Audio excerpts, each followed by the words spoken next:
ज्ञानतिमिरन्दस्य ज्ञानाञ्जनशलाकया चक्षुरोन्मिलितं येन तस्मै श्रीगुरवे नमः। नमो विष्णुपादाय कृष्णपृष्ठाय भूतले श्रीमते भक्तिवेदान्त स्वामिनिति नामिने। नमस्ते सरस्वती देवे गौरवाणी प्रचारिणे निर्विशेष शून्यवादी पाश्चात्यदेशतारिणे। जय श्री कृष्ण चैतन्य प्रभु नित्यानंद श्री अद्वैत गदाधर श्रीवासादि गौर भक्तवृंद। हरे कृष्णा कृष्णा कृष्णा हरे हरे, हरे Ram Ram Ram Hare Hare. Hare Krishna, we are continuing our discussion from Srimad Bhagvatam, Canto 4, Chapter 7, entitled The Sacrifice Performed by Daksha. So far, we have heard all the Devatas headed by Brahmaji. They went and they prayed to Lord Shiva, and as a result of that, Lord Shiva was pleased, and Lord Shiva came back to the sacrificial arena along with Brahmaji and other demigods, gave various compensatory benedictions, gave a goat head to Daksha. Daksha offered prayers, asked forgiveness to Lord Shiva, and then again started the sacrifice. Daksha was so powerful and such a great performer of sacrifice. Lord Vishnu appeared in his yajna. The beautiful form of Lord Vishnu is described. Daksha, he had tears of ecstasy, ecstatic symptoms.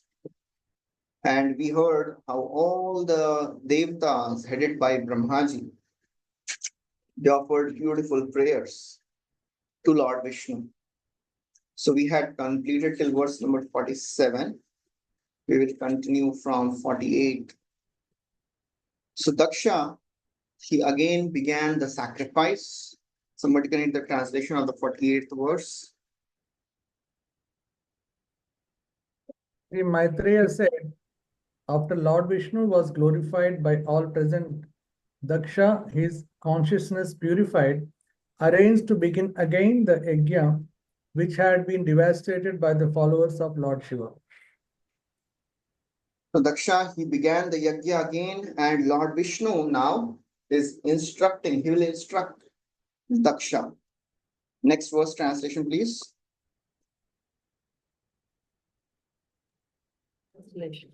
Continue. My dear sinless Vidura, Lord Vishnu is actually the enjoyer of the results of all sacrifices. Yet, because of his being the superstar of all living entities, he was satisfied simply with his share of the sacrificial offerings. He therefore addressed Daksha in a pleasing attitude. Okay, so Lord, he was very pleased, and Maitreya Muni continues, the Lord who is Bhagavan Svena Bhagena, he is actually the enjoyer of the results of sacrifices. Sarva Bhag Bhuk, he is Sarvatma, he is Sarva Bhag Bhuk, he is the soul of super soul of all the living entities. He is the enjoyer of all the results. Daksham Babhasha, he addressed Daksha Priyamana in a very pleasing attitude. O Anagha Vidura, so Maitreya is telling to Vidurji. So Srila Prabhupada in the purport, he describes how Lord Vishnu, he is the Bhoktaram Yajna Tapsam, he is the supreme enjoyer of all the sacrifices. And anyone who offers the Lord whatever in a pleasing attitude, he accepts it. Srila Prabhupada writes, Vishnu has nothing to demand from anyone. He is a supreme Lord. He is self-sufficient. He is Atmaram. He is Aptakam. But he accepts the offering because of his friendly attitude towards living entities. Friendly attitude. He is not inimical that, oh, you all have left me, I'll punish you. No. He's always friendly. He's always eager to bring the living entities back to the spiritual world. Therefore, he is accepting whenever a devotee offers with devotion. Yo me bhaktya prayachati. Another point mentioned here is he does not encroach upon another's share. The Lord Vishnu, although he is a supreme proprietor, he does not snatches away anyone's share. So whatever share belongs to Lord Vishnu, he accepts that only. As Prabhupada writes, all the devatas have a share and Vishnu also has a share. He is satisfied with own share and does not encroach on others. Indirectly, he indicated that he was not satisfied with Daksha's trying to deny Lord Shiva his share. Because everybody should be given his quota. Ishavasya vidam sarvam. So everybody has a particular quota and they should be given. So he was Lord Vishnu, he was indirectly. So Maitreya Muni was telling that Lord Vishnu was not so happy because he is the enjoyer of his sacrifice, his share, and he wants every devata should also be given. And then Prabhupada mentions one more word, Anagha. Maitreya Muni addressed Vidurji as Anagha. Why he is Anagha? Because he is a pure Vaishnava. And he never committed any offense to devatas like Daksha. Daksha committed offense to Lord Shiva. Vidurji never committed any offense to anyone. All the Vaishnavas except Vishnu as supreme, they are not prone to offend demigods. They give the demigods proper respect. All the demigods should be given proper respect. One should never ever criticize or blaspheme the devatas. We are worshipping Lord Krishna. These are the servants of Lord Krishna. We will not worship them. No, they should be given all the respect. So now, in next 5 verses, Lord Vishnu starts speaking. I'll recite the verse. Shri Bhagavan Uvacha Aham Brahmacha Sarvascha Jagatak Karanam Param Atmeshwara Upadrishta Swayandrik Avisheshanaha. Translation. Lord Vishnu replied, Brahma, Lord Shiva, and I are the supreme cause of the material manifestation. I am the super soul, the self-sufficient witness. But impersonally, there is no difference between Brahma, Lord Shiva, and me. So Lord Vishnu is telling, actually there is no difference. You have committed offense against Lord Shiva. Do not commit the offense again. Don't see any difference between myself, Brahma, and Lord Shiva. We are qualitatively, one only. We are all qualitative expansions. So therefore, we are all doing the seva of managing this universe. In that way, we are all same. There is no difference. The similar description comes in the it had come in the beginning of this 4th canto where Atri Muni is doing tapasya and he was not sure who is the supreme. All of them appeared, and there also Lord Vishnu says the same thing. We are all same. Should not make any difference. Srila Prabhupada writes, Brahma was born out of body of Lord Vishnu. Shiva was born of Brahmaji. So Brahma is a supreme cause. Lord Vishnu is a supreme cause. In the Vedas, it is stated that in the beginning there was only Vishnu. Eko Narayana Asit. Na Brahma na Shankaraha. And then Shankaracharya also confirms Narayana Paraha. So Prabhupada quotes some verses describing how Lord Vishnu is the supreme. So immediately, Prabhupada is clarifying. Even if Lord Vishnu is saying we are all same, Prabhupada is clarifying it. No, they are not same.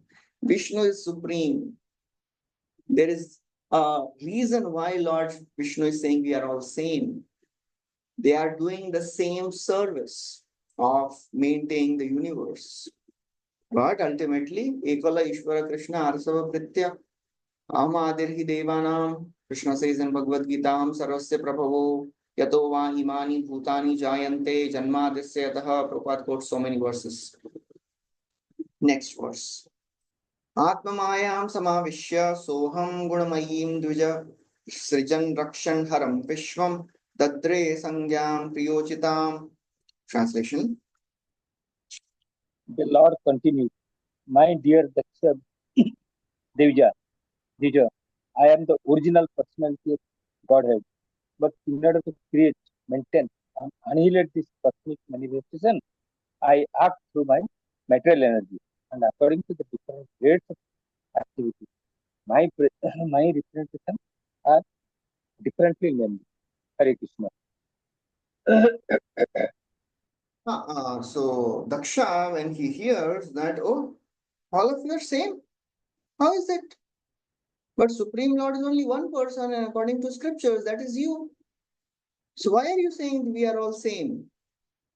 So he clarifies that person who is situated in the material world but is famous for being beyond the guna is I alone.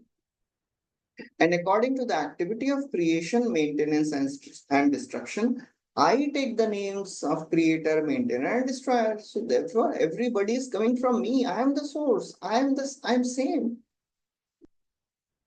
So that is, in one sense, everything is coming from Lord only. Everything is Lord. This entire universe. It is Vasudeva. Because we have heard in the second canto, Dravya Kala Chakarmascha Sabhava Jiva Evacha Vasudevo Paronyo Nachanyo Artho Asti Tattvataha. Everything is coming from Vasudeva only. So in that sense, everything is Vasudev. In that sense, everything is one with the Lord.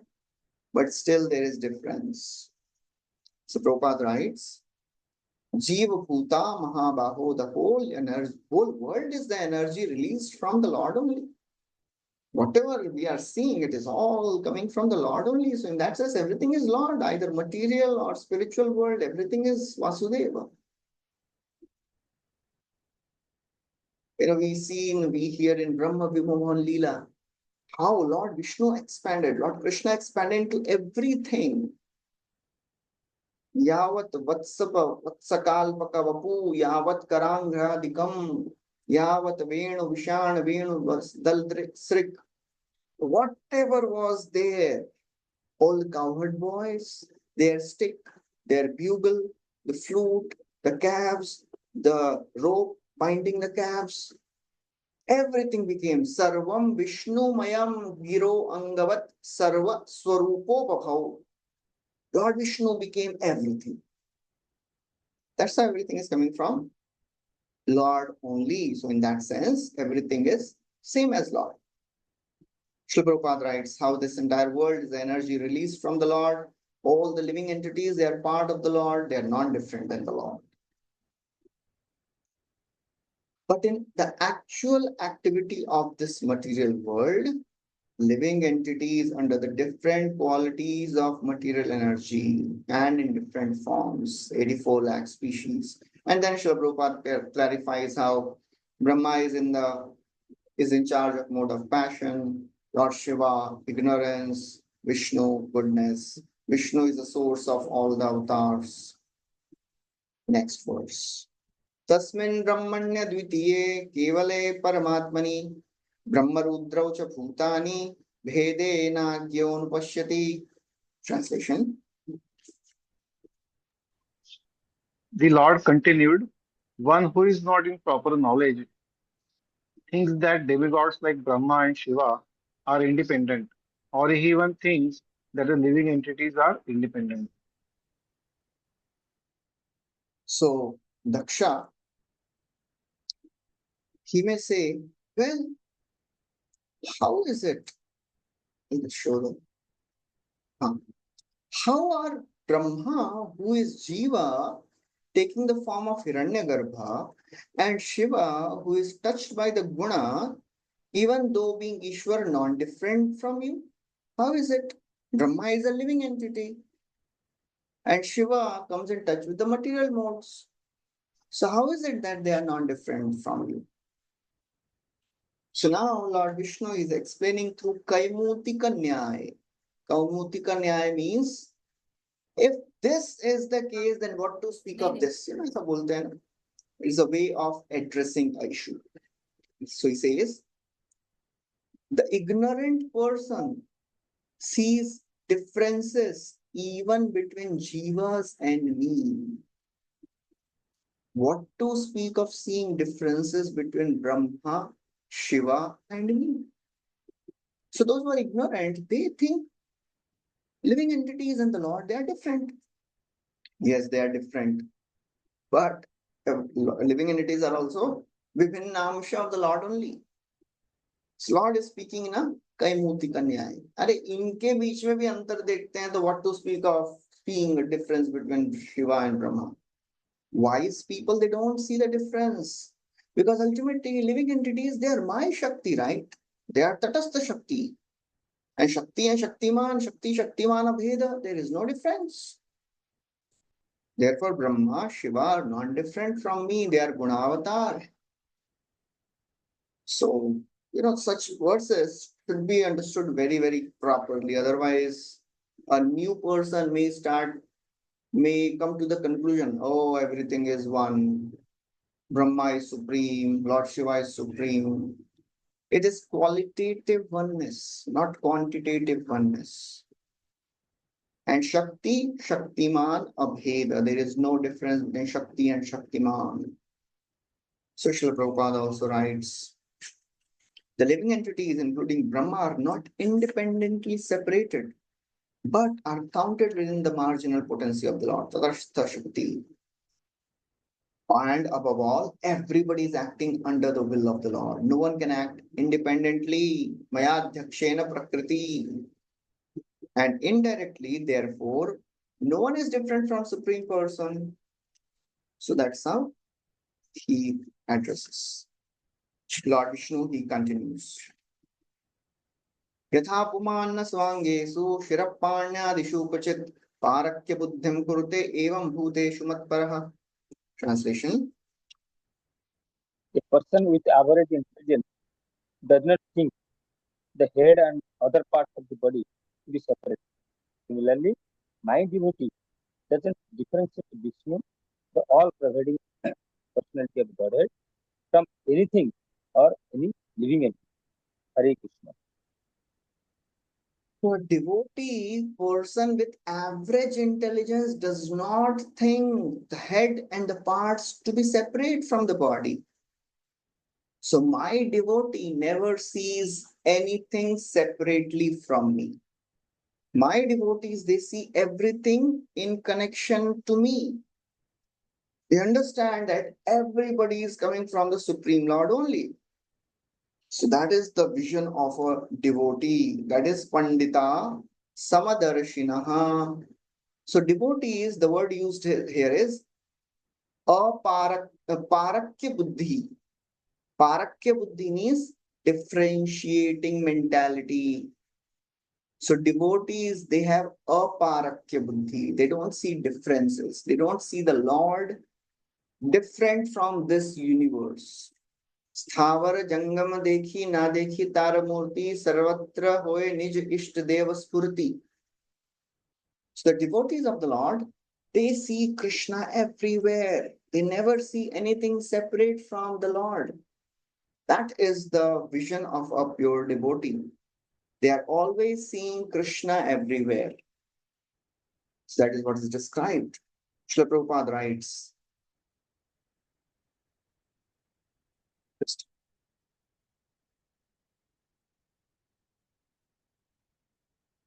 Srila Prabhupada writes, whenever there is a disease in any part of the body, the whole body takes care of the ailing part. Similarly, the devotee's oneness is manifested in his compassion for the conditioned souls. So the devotees, they see everybody as part of the Lord, so they want to bring everyone closer to the Lord. That's how the devotees are. They are Pandita Samadarshinaha. And the last verse, which the Lord speaks. Trayanameka bhavanam yona pashyati vaibhidam sarvabhutatmanam brahman sa shantim madhigacchati. Translation. The Lord continued, one who does not consider Brahma, Vishnu, Shiva, or the living entities in general to be separate from the Supreme, and who knows Brahman actually realizes peace and others do not. Yes. To the extent we see the differences, to the extent we see things different than the Lord, that means we try to enjoy it separately from the Lord. To that extent, we will be always in distress, always in anxiety. But a devotee sees everything in connection with the Lord. So therefore, he uses everything in the service of the Lord. He is peaceful, never becomes disturbed. That is yukta vairagya of a devotee. That is anasaktasya vishayan yatharham upyanjata nirbandha krishna sambandhe yukta vairagyam uchyate. Srila Prabhupada writes, a devotee, he understands that everything is one at the same time different from the Lord. Achintya, bhed, abhed, just like the milk and the yogurt, one but different. Everybody is dependent on the Lord. So and the result of such vision is he becomes peaceful. He realizes peace. Nasti buddhirayuktasya nachayuktasya bhavana na cha bhavayata shantir ashantasya kuta sukham. Bhagavad Gita Krishna says, if one's intelligence, the mind is not connected to me, they can never be peaceful, and a restless person can never be happy in this world. After this, Maitreya Muni completes the story. That's the last section of this chapter. Translation, please.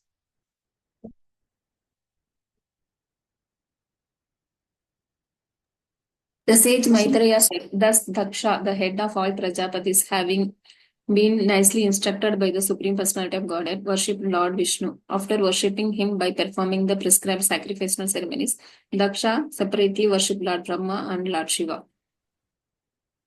So Daksha, he worshipped Lord Brahma and Shiva also properly. Prabhupada writes something interesting. Lord Vishnu should be offered everything, and his prasad should be distributed to all the demigods. This practice is still being followed in the temple at Jagannath Puri. The first prasad is given to Bimla Devi. And that is the ritual in all the bona fide Devta temples. All the bona fide Devta temples, they have a Shaligram. So first they offer bhoga to Shaligram, and then they give prasad to the deity. That is the ideal way to worship the Devtas. So Prabhupada writes, there are many temples of demigods around the temple of Jagannath, and the prasad which is offered first to Jagannath is distributed to all the demigods. The deity of Gali is worshipped with the prasad of Vishnu. And also in the famous Lord Shiva temple of Bhuvaneshwara, the prasad of Vishnu or Jagannath is offered to the deity of Shiva. This is Vaishnava principle. Okay, next verse, translation. With all respect, Daksha worshipped Lord Shiva with his share of the remnants of the yajna. After finishing the ritualistic sacrificial activities, he satisfied all the other demigods and the other people assembled there. Then, after finishing all these duties with the priests, he took a bath and was fully satisfied. So, after finishing the rituals, he satisfied all the devtas, and then he was also satisfied. Srila Prabhupada writes, Yajna is Vishnu, and whatever prasad is offered to Vishnu is offered to everyone, even to Lord Shiva. Svena Bhagena means the remnants of the yajna are offered to all the demigods and others. Next verse, translation.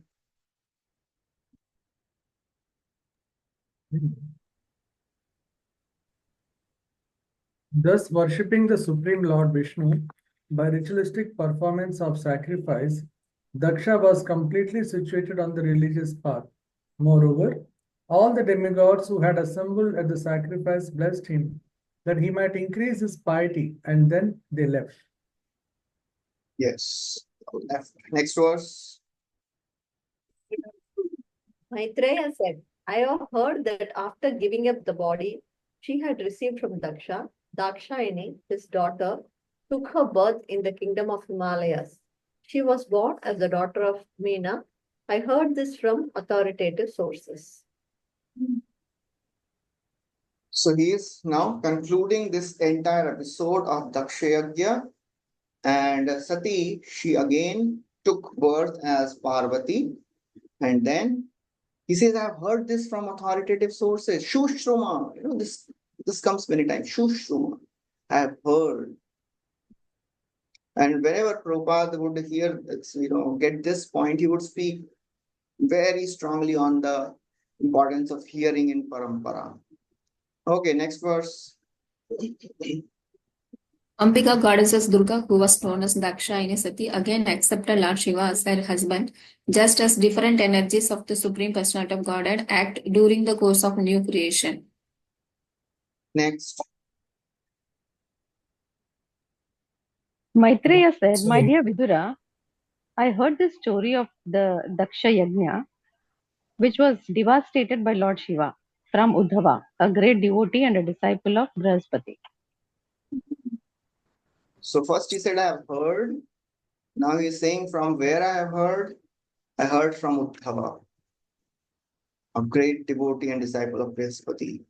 So in the previous purport, Prabhupada writes, Durga is the representation in the material world of both marginal and external energy, and Lord Shiva is the representation of Supreme Person.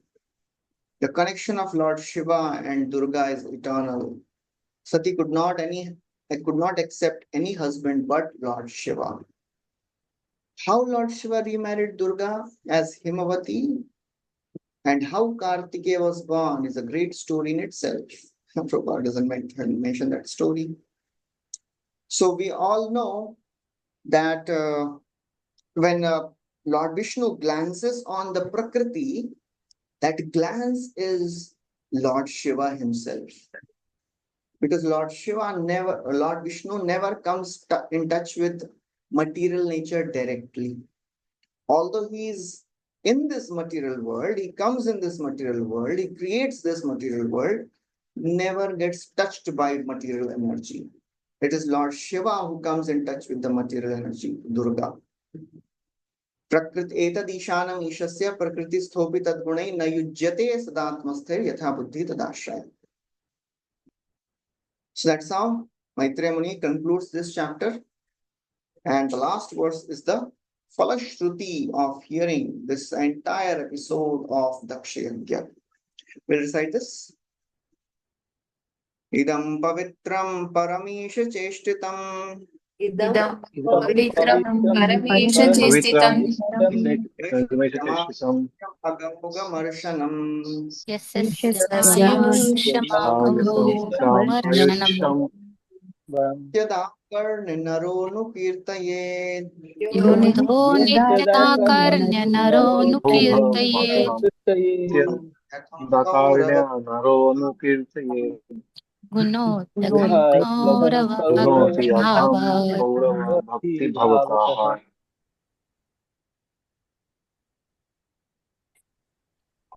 The great Translation, please. Maitreya concluded, if one hears and again narrates with faith and devotion the story of Dakshayagya, as it was conducted by the Supreme Personality of Godhead Vishnu, certainly one is cleared of all contamination of material existence, O son of Kuru. So this is a wonderful benediction. If one hears Nityada regularly, Akarnya, one who hears, and Kirtayed, one who speaks this wonderful narration, the story of Daksha, which is pure pastime of the Lord. It is a pastime of the Lord. It is Pavitram Paramesha Cheshtitam.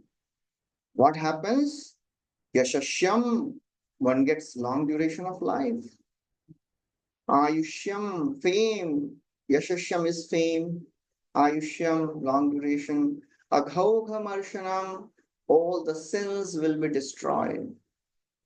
So that is the wonderful story of Dakshayagya. So that's how this chapter ends. Now starts another very, very beautiful, wonderful narration of Dhruv Maharaj. One of the very, very famous episodes of Bhagavatam. Vijay Kumari Mataji is asking Bhagalin. I am also not sure who is she. There must be some deity of Lord of Goddess Durga around the temple of Jagannath Ji, which the Prabhupada is mentioning here. I'm not sure. The story of Dhruv Maharaj is so wonderful that Mahaprabhu, who is Krishna himself, in the mood of Srimati Radharani, who has come to taste love of God, who has come to taste the devotion of Srimati Radharani, he is sitting with Radharani herself in Tota Gopinath, and he hears the story of Dhruv Maharaj 100 times. Not just once, not twice. He's not rushing also. जल्दी जल्दी करो हम लोग रासलीला पे पहुंचना है हमको. No. Very patiently, blissfully listening again and again.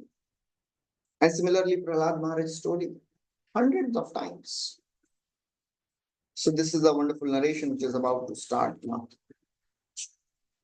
Maitreya Muni, he starts the conversation again. So far, what has happened? The lineage of Swayambhu Manu's daughters were described, and the lineage of Brahma's sons, such as Marichi, they were also mentioned. So ideally, the Manu's sons should be described. But Maitreya Muni first describes the remaining sons of Brahma. Who are the remaining sons of Brahma? That we'll see. Maitreya uvacha sanakadya naradascha ribhur hamso aruneryati naite grihan brahmasuta hi avasam urdhvaretasaha. Translation. The great sage Maitreya said, the four great Kumara sages, headed by Sanaka, as well as Narada, Rubhu, Hamsa, Aruni, and Yati, all sons of Brahma, did not live at home, but became Urdhva Retas or Nashtika Brahmacharis, unadulterated celibates. So Srila Prabhupada, he describes the system of Brahmacharya, how a section of people, they take to this Brahmacharya life. Urdhvareta describes the importance of retaining semen. The vivid examples of Brahmachari, Sanak Sanatan, Sanandan, Sanat Kumar, Narada. And another significant phrase Prabhupada focuses is Naite Grihan Brahma Suta. They did not live at home. So what is a griha? Prabhupada would speak many times in his lectures. Grihini grihamuchyate. Because even the renunciants, they live in home, so to say, in the place which has four walls. It is not home. Only if the wife is there. Grihini grihamuchyate. So Prabhupada writes here the same thing. Griha means home as well as wife. Home means wife. Home does not mean a room or a house. One who lives with a wife lives at home, griha.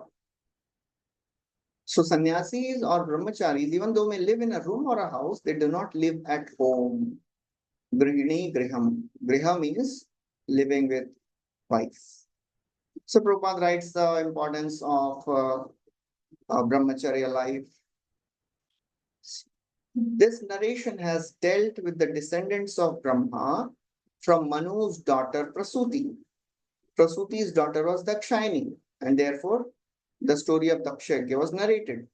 Now, Maitreya is explaining the progeny of sons of Brahma. So, out of many sons, Sanak Sanatan, Narada didn't marry. There is no question of their descendants. Another descendants are described, some sinful descendants.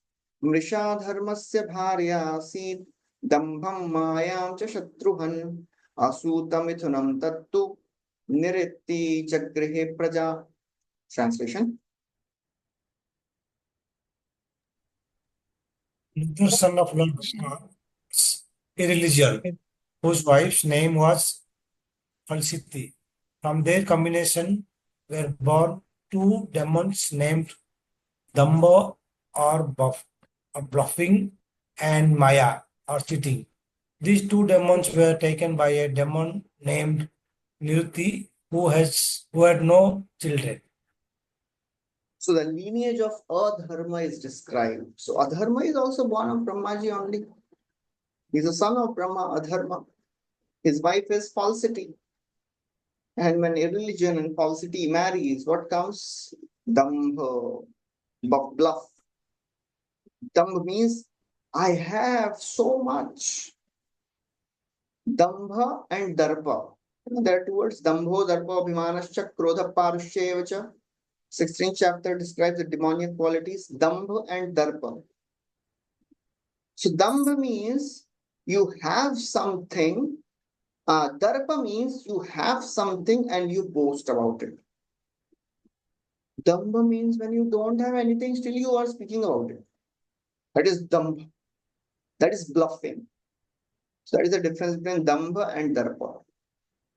So when irreligion marries to falsity, Dambha and cheating is born, Maya. And from them appears another demon, Niritti. Niritti means, actually the word here used is, okay, Niritti. So the Niritti means cunningness. So Srila Prabhupada writes, irreligion was son of Brahma. He married his sister Mrisha. ये वहीं से शुरू हो गया शादी भी बहन से ही कर ली married his sister. That was the beginning of sex life between brothers and sisters. Unnatural combination of sex life can be possible in human being only when there is adharma. And then the demonic offsprings are niritti. Niritti means cunningness. Adharma, dambha, falsity. Okay. Now, from them, who appeared? Tayo samabhaval lobho nikriti cha mahamate tabhyam krodhascha himsa cha yaddurukti shasakalihi. Translation. Hare Krishna. Maitreya told Vidura, O great soul, from Dambha and Maya were born greed and nikriti or cunning. From their combination come children named Krodha, anger, and Himsa, envy. And from their combinations were both Kali and his sister Drupti, heart speech. Hare Krishna. This niritti is, the meaning is not given, sorry. This nikriti is different. From the combination of irreligion and falsity were born Dambha and Maya, and from there was born a demon Niritti. So what is Niritti? That is not described here. Okay, so Chakravarti Thakur writes, Niritti is the in charge of the southwest direction. Inauspiciousness was born. Okay, so then from Dambha and Maya were born greed and cunningness. And when greed and cunningness, they got married. Brothers, sisters are getting married. So when the greed and cunningness, they get married, there appeared anger and envy. And from them, Kali and Drukti, the harsh speech. So that is the symptom of Kali Yuga, Drukti and all the quarrel and hypocrisy. Okay, from their combination, what appeared? Druktao kaliradatta bhayam mrityum cha sattama tayoscha mithunam jagya yatana nirayastatha. Translation. O greatest of all good men. By the combinations of Kali and harsh speech were born children named Mrityu, death, and Bhiti, fear. From the combination of Mrityu and Bhiti comes children named Yatana, excessive pain, and Niraya, health. Hare So from Mrityu and Bhiti, when one dies, following a adharmic life. One goes to hell and suffers, niraya and yatana. So that's the demoniac descendants of Brahmaji. Sangrahena maya khyata prati sargastava Trishrutvaittatpuman punyam vidhunotyatmanomalam. Translation.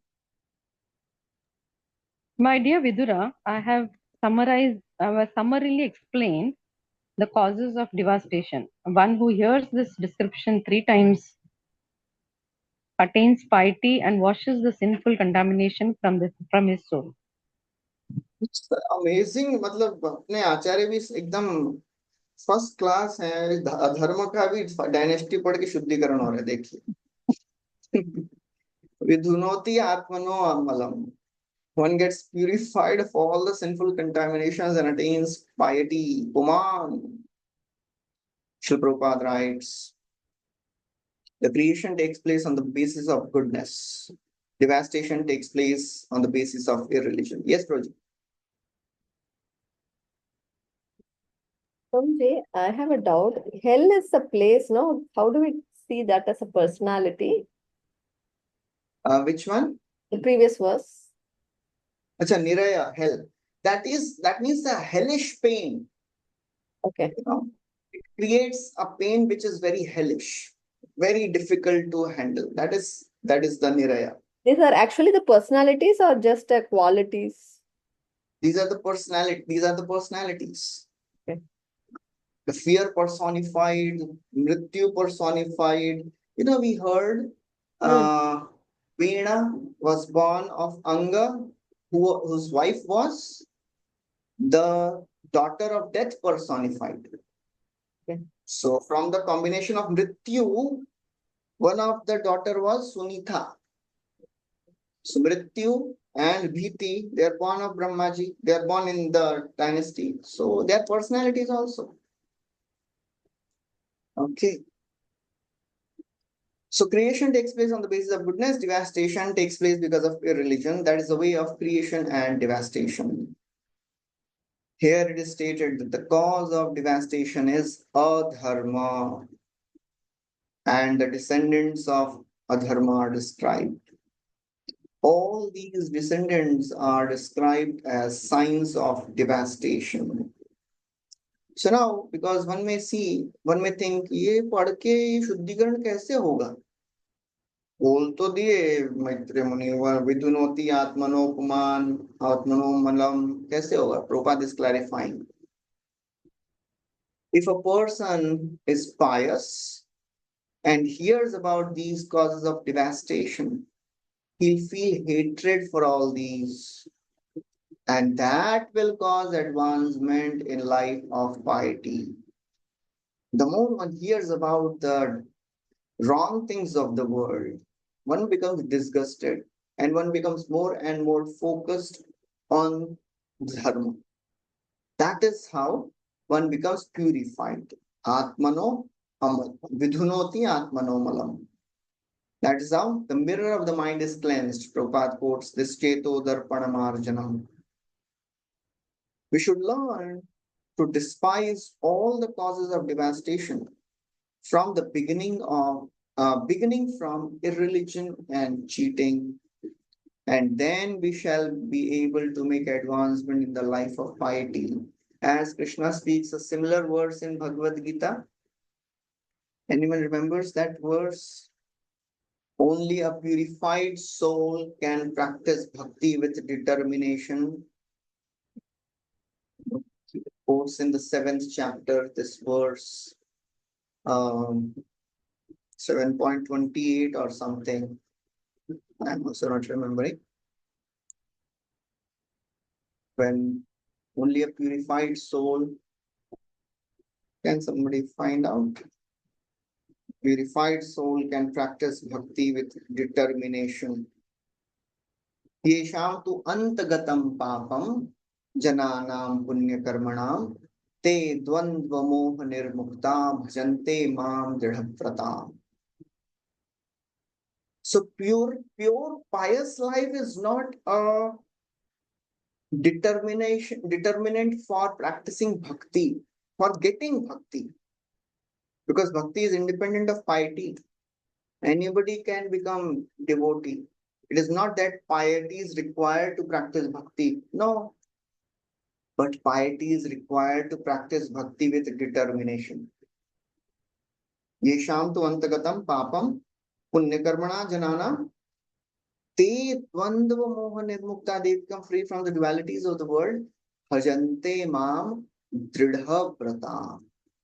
They can practice bhakti with determination. So that is how the possibility of our attaining Krishna consciousness will be easier and shall not be subjected to repeated devastation. So that is the conclusion. Now the next verse. So Maitreya Muni starts describing the beautiful story of the descendants of Swayambhuva Manu. Athata kirtaye vamsham punya kirte kurudvaha Swayambhuvasyapi mano hare amsham janmanaha. Translation. Maitreya continue. O best Uh, Kuru dynasty, I shall now describe before you the descendants of Swayambhuva Manu, who was born of part of the plenary expansion of the Supreme Personality of the Godhead. So we have heard many times, in every Manvantara, the Lord appears in 6 expansions. Anyone remembers? The 6 expansions of the Lord in every Manvantara. Comes as Surendra, Indra, Yes. Manuputras, Deva, Mm. and Amsa Avatara. Yes. Manvantara, Manudeva, Manuputra, Sureshwara, Rishaya, Amshaavatarascha. Hare Shadvidam Uchyate. In every Manvantara, Manu, the leading Manu. Manvantara, Manu, Deva, the primary demigods. Manuputra, the sons of Manu. Sureshwara, the Indra. Rishaya, the 7 rishis, and Amshaavatar. They are all Shadvidam Uchyate. They are the expansions of Lord. So that's why Maitreya is saying, I shall describe now the dynasty of Swayambhu Manu, the descendants, who was born as a part of the expansions. They are the expansions of the Lord. They are not ordinary personalities. So Prabhupada describes about how Brahma is a powerful expansion. He is a Jiva Tattva. No suitable, and sometimes when there is no suitable being to become Brahma, Lord himself becomes Brahma. When there is no suitable being to become Indra, Lord himself becomes Indra. And it happened in which Manvantara? It happened right in first Manvantara only. In first Manvantara, who was the Indra? Anyone remembers? We have read this. The son of Yagya,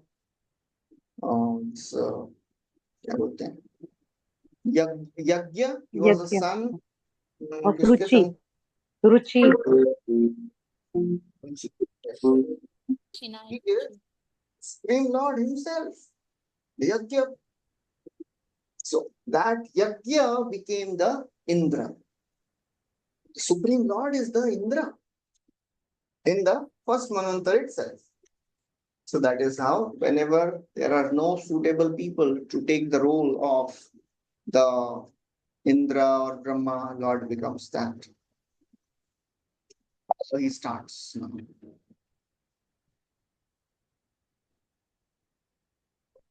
He says, Priyavrato Tanapado.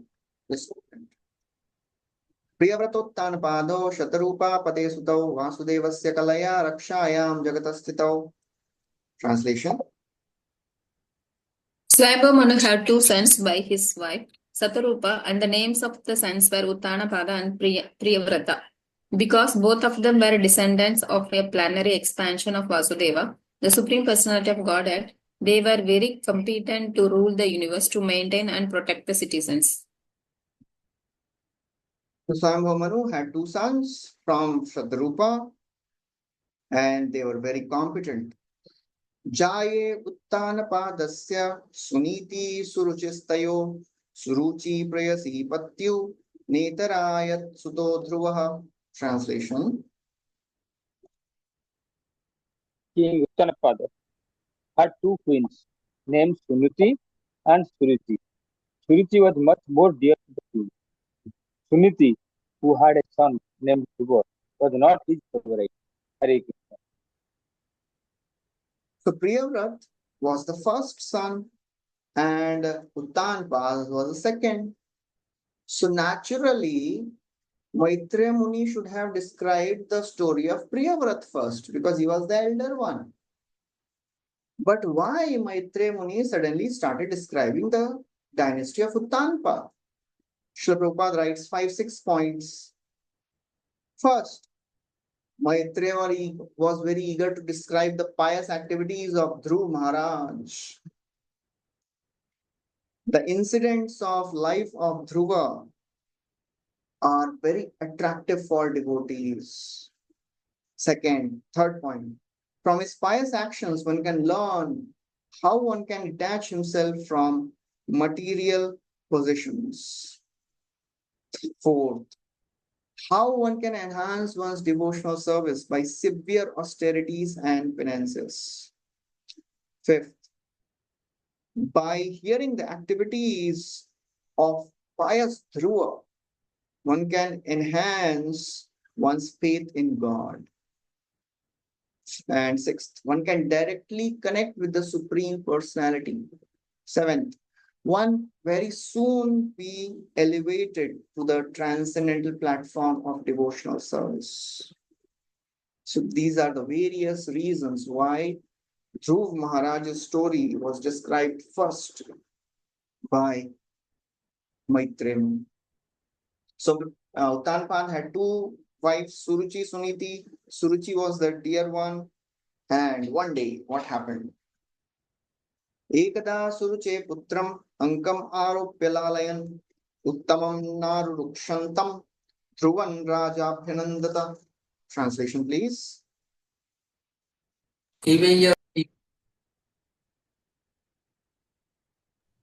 Once upon a time, King Uttanapada was patting the son of Suruchi, Uttama, placing him on his lap. Dhruva Maharaj was also trying to get on the king's lap, but the king did not like very much welcome him.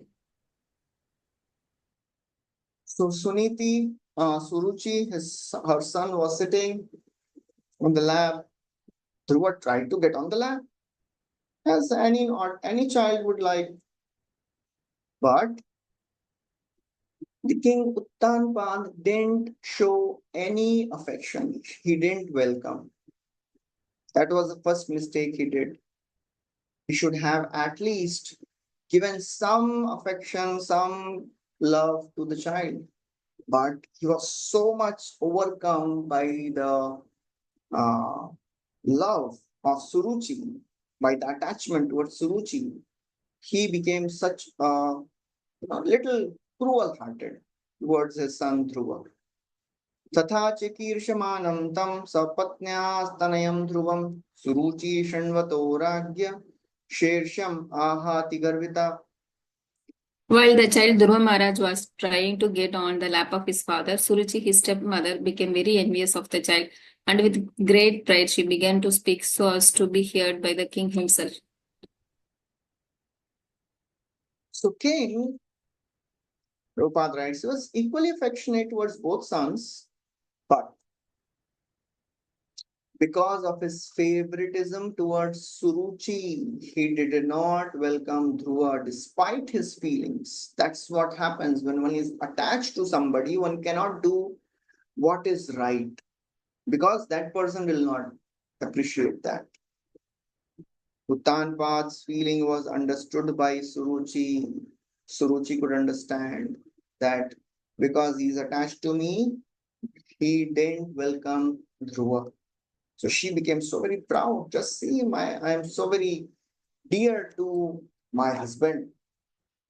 So she became really proud. Prabhupada writes, this is the nature of women. If a woman understands that her husband regards her as favorite and is especially affectionate to her, she takes undue advantage. These symptoms are visible even in such elevated society as the family of Swayambhuva Manu. Therefore, it is concluded that feminine nature of women is present everywhere. So, although he was equal, but he was very attached to his second wife, Suruchi. So, Suruchi, she understood this and she spoke very harshly to Dhruva. So, Uttanpad, as a leader, he had a great responsibility. Because of his actions, he created such anger in Dhruva.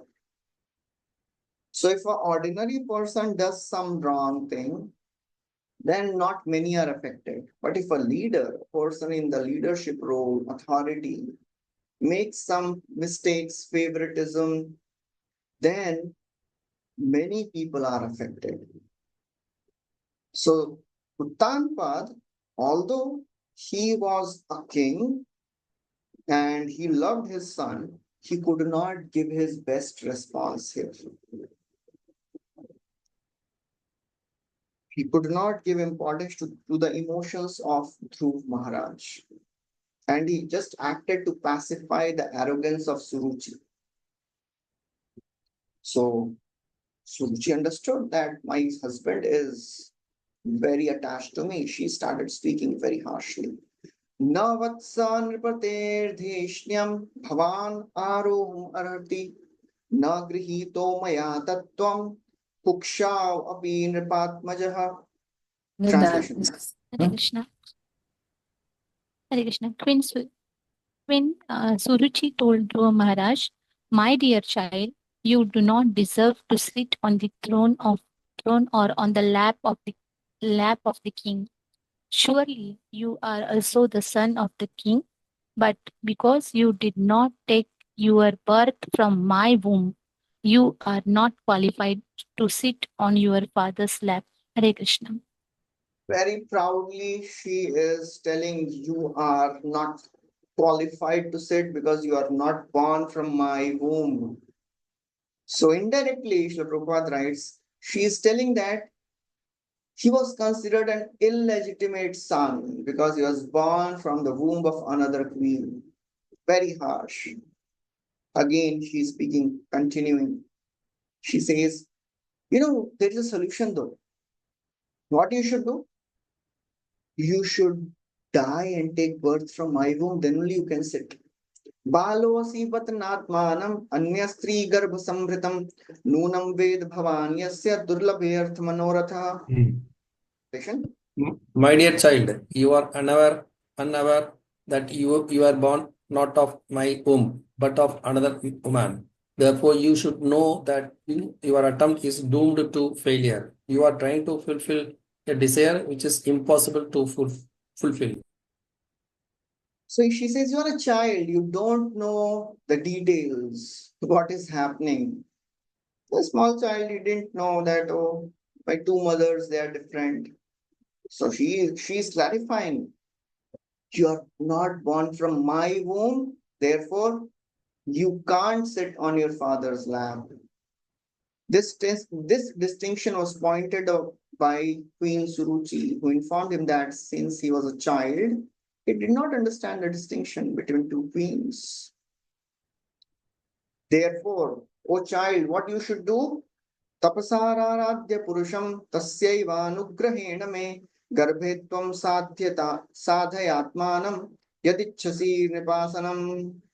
Very cruelly she is speaking. Yes.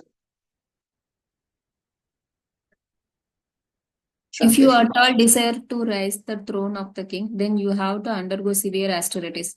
First of all, you must satisfy the Supreme Personality of Godhead, Narayana, and then, when you are favored by him because of such worship, you shall have to take your next birth from my womb. Yadi ichhasi nripasanam. If you want to sit on the throne of the king, what you should do? Tapasa, do tapasya, and kiski tapasya? Purusham, worship the Supreme Lord, and then die. And then tasyaiva anugrahena, by Lord's mercy, me garbham tvam sadhayatmanam. You take birth from my womb, then you can sit. So she was so envious that she indirectly asked him to die. Die and take birth from my womb. Chakravarti Thakur writes, her talk is to show the king that she has devotion, but she is not a real devotee.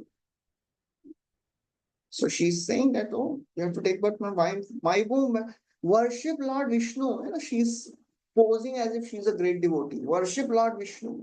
She is not a devotee at all.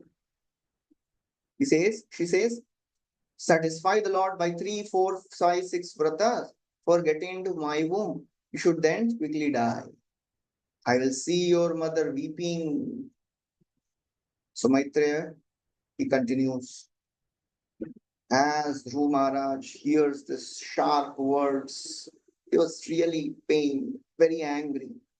Maitreya Uvacha Matu Swapatnya Sadurukti Viddha Shvashandrusha Dandahato Yathahi Hitva Mishantam Pitaram Sannavacham Jagama Matu Prarudun Sakasham. Translation. The sage Maitreya continued, my dear Vidura, as a snake, when struck by stick, breathes very heavily. Dhruva Maharaja, having been struck by the strong words of his stepmother, began to breathe very heavily because of great anger. When he saw that his father was silent and did not protest, he immediately left the palace and went to his mother, Hare Krishna.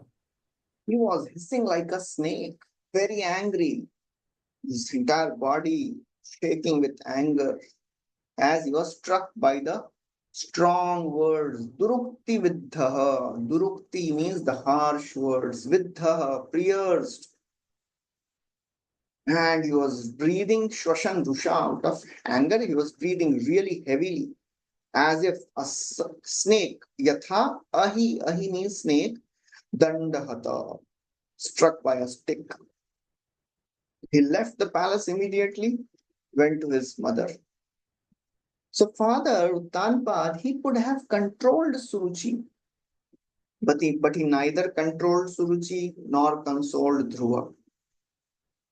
So that's how the harsh and insensitive behavior of the elders, they create a very, very deep impressions in the minds of small children. So he was not doing anything. Well, sometimes silence means approval. If we don't say anything, that means we are approving it. So Tanpad approved the behavior and the words of Suruchi. Dhruva became really angry. So Tanpad, he loved Dhruv Maharaj, but he could not act in right way. Radhanath Swami Maharaj, he was telling once that all our sadhana, all our practice of bhakti should bring us to a stage where we can give our best response at the spur of the moment.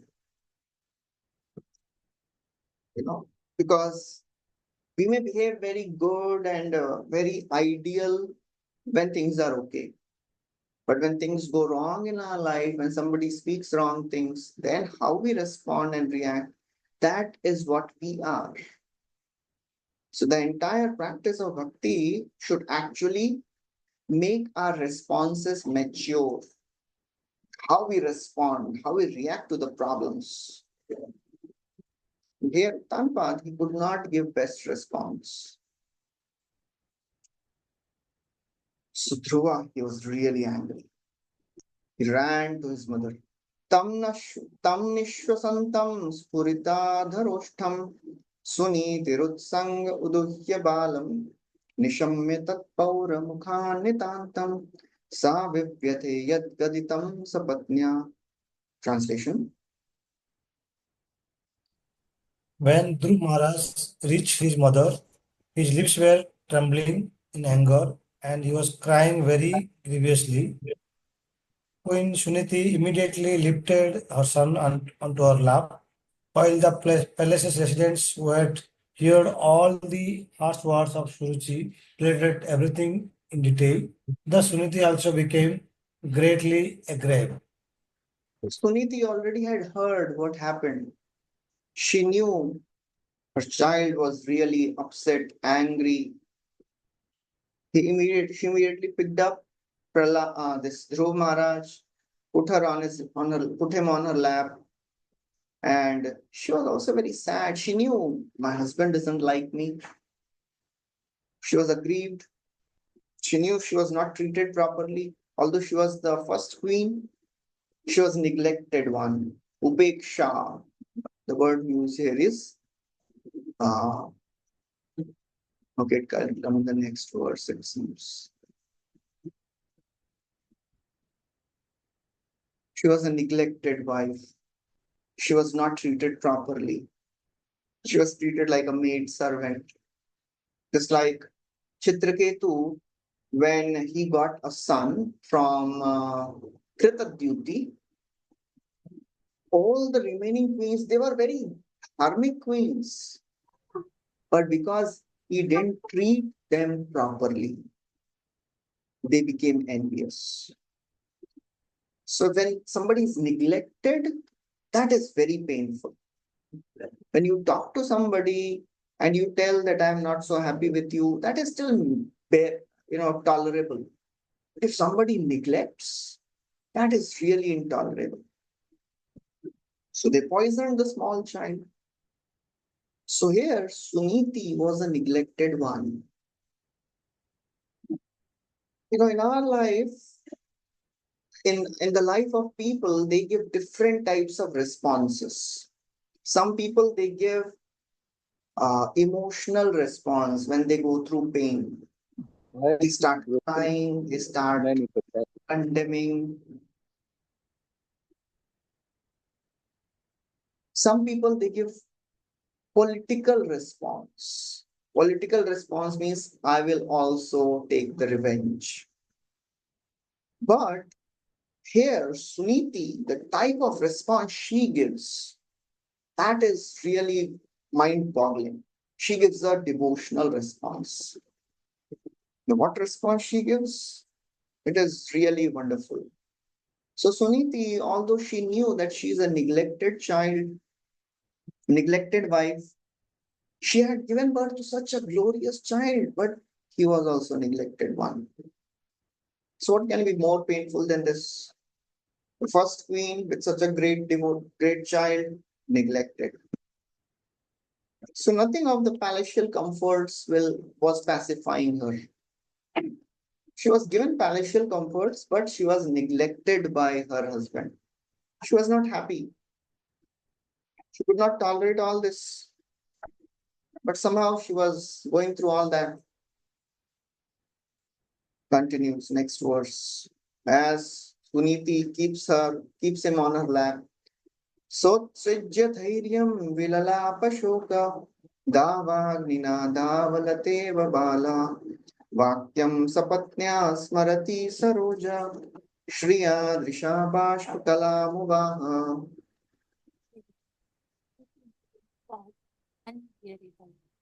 This incident was unbearable to Suniti's patience.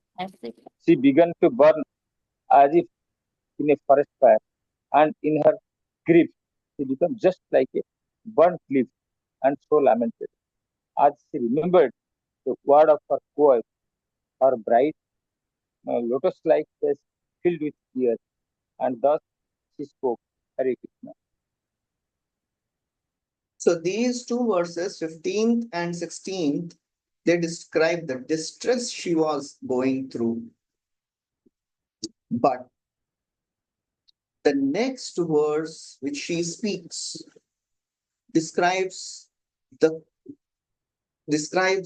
response of Suniti, the maturity, the type of devotion which she had. That is described in the next verse.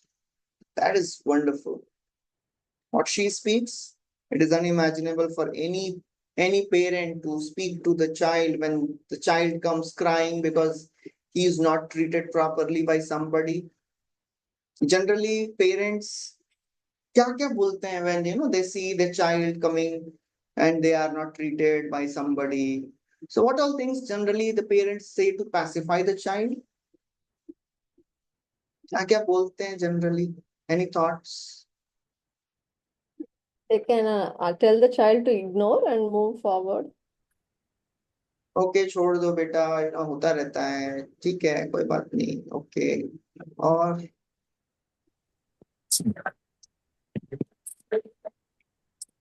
Let us go. Let me come. Let me. लोग revenge लेंगे उनसे, मैं भी चलती हूँ तेरे साथ, हम लोग मिलके झगड़ा करके आएंगे। तो क्या So समझते हैं आप? mother says we should not take it seriously. She is also mother. Why we are taking so seriously? कि बच्चे सीरियस इतना क्यों सीरियसली ले रहे हैं? बच्चे हैं यार, भूल जाओ, खेलो, चलो नया खिलौना लेके आएंगे। that's all things generally parents say, but ये जो बोलती है ना, बाप रे, it is unimaginable. She is herself in distress. It is not that she is happy. मतलब the parents may not go through the same distress when बच्चे को किसी ने डांट दिया, किसी ने दिया नहीं उसका, खेल खेल में उसके फ्रेंड्स ने उसको गाली दिया. The parents are not going through that pain. They are just pacifying the child. Here, Suniti is herself distressed, very, very disturbed, in pain. What she is saying, Dirgham Shashanti Vrijinasya Param Apashyati Balakamaha Bala Mamangalam Tat Pareshu Mamsta Bhunte Janoyat Paradukhadastat. Translation. Hare Krishna. She also was breathing very heavily, and she did not know the factual remedy for the painful situation. Not finding any remedy, she said to her son, "My dear son, don't wish for anything inauspicious for others. Anyone who inflicts pain upon others suffers himself from that pain." Hare Krishna. So two powerful instructions she is giving to a 5-year-old boy. She is saying first, Ma Mangalam. Don't desire ill for those who have done harm to you. Do not find fault in your stepmother. That is very heavy. And second thing, you must have committed some sins. That's why you are going through this. You have experienced the result of the sins which you have committed in previous births. Since the person who gives suffering to others in a previous life receives it back in this life. Unimaginable. पहले तो बोलते हैं उनके बारे में बुरा मत सोचो और ये तेरे कर्मों का फल है. कौन माँ बोलेगी ऐसा? That is the height of devotional response. So Suniti, although she, after this few verses, she is not there in this entire pastime. After Dhruva goes, she is not there. But the fact that when Dhruva is going back and he remembers, my mother, she instructed me, she should also come.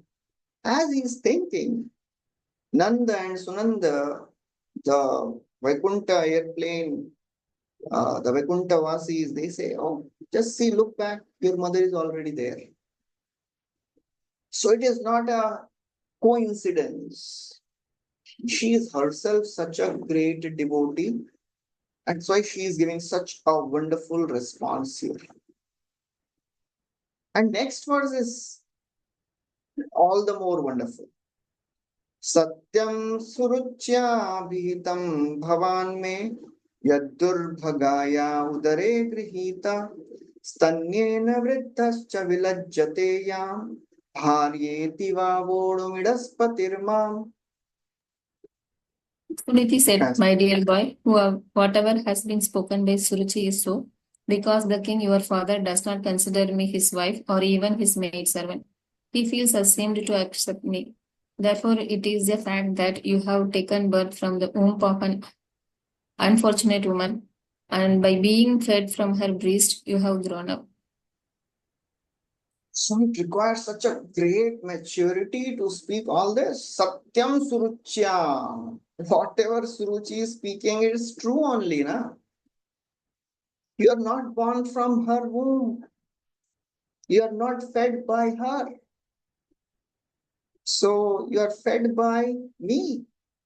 And Bharetiva Sodum Bodum Idaspatirmam. Your father does not consider me his wife or even his maid servant. He feels ashamed to accept me. So that is what Suniti is telling. He feels ashamed to accept me as his wife.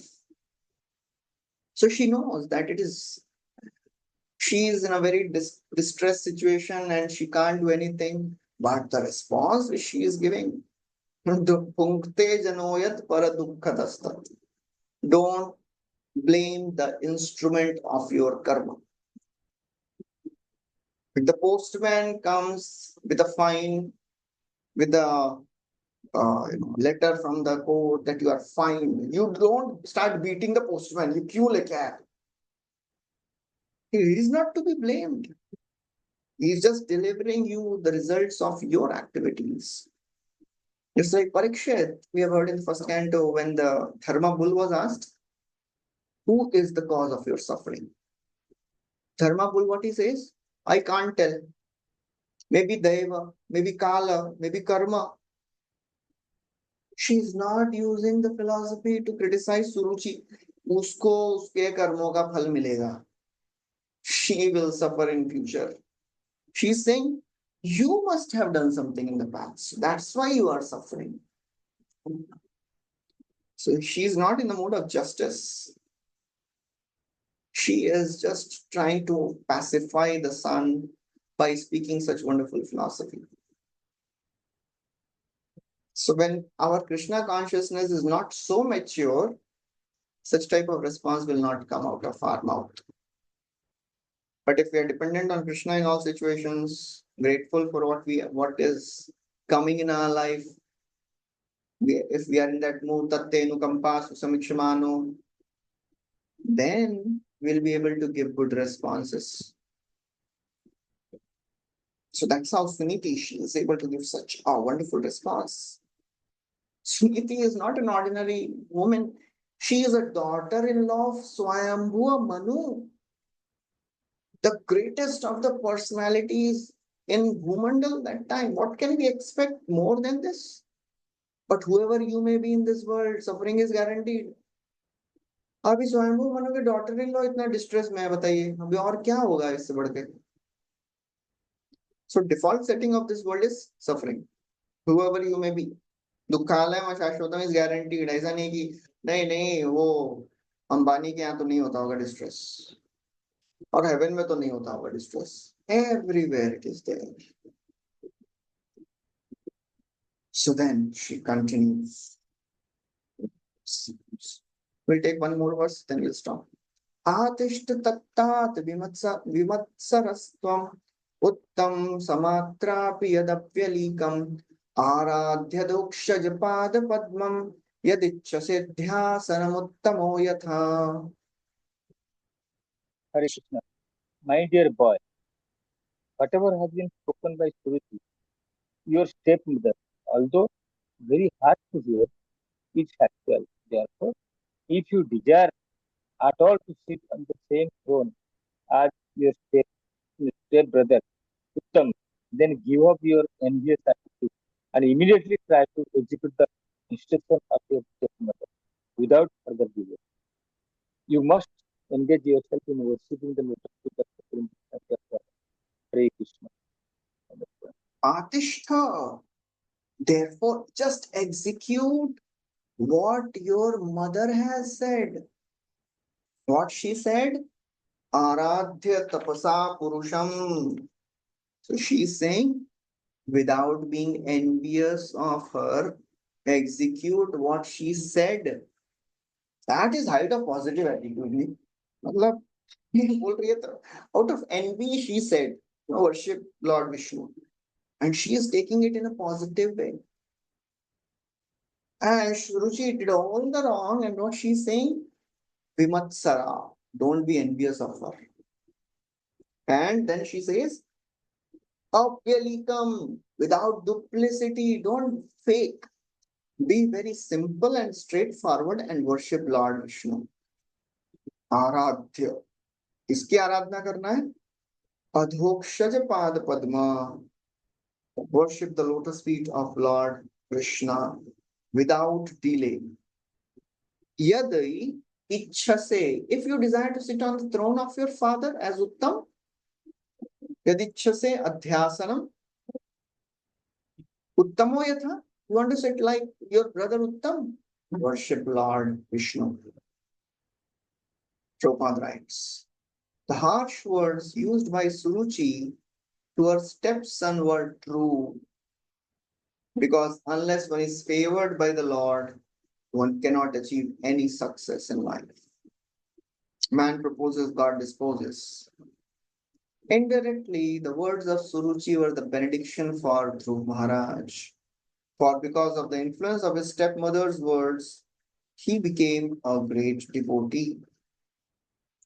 So that's how Suniti, she is using the anger of Dhruva and channelizing it in a right way.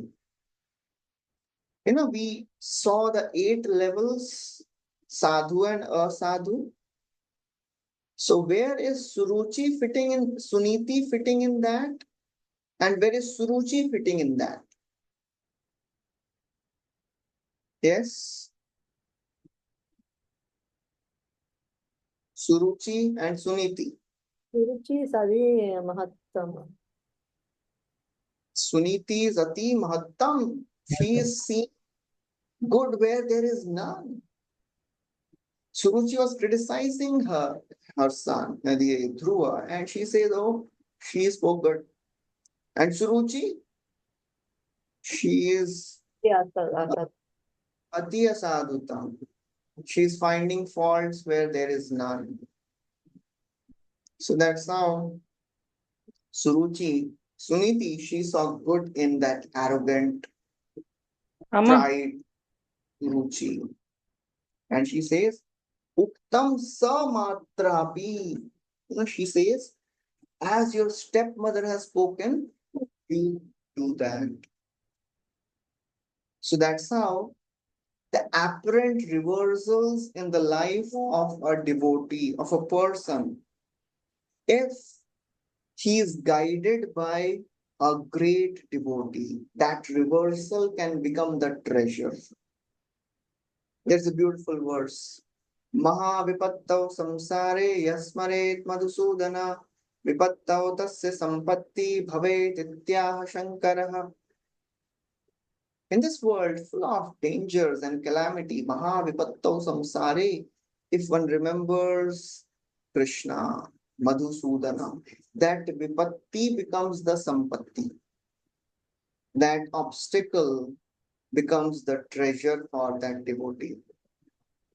If we have a good guide, then our obstacles will become our treasures, especially for a devotee. If we have good guides, good seniors to guide us in our difficult times, all of us have this experience. In our difficult times, when we were guided properly, and when we came out of those difficult times gave such wonderful realizations.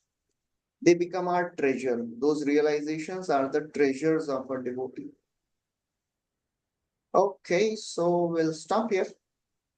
We'll continue next time what happened next. Hare Krishna, Srila Prabhupada ki jai, Srimad Bhagvatam ki jai.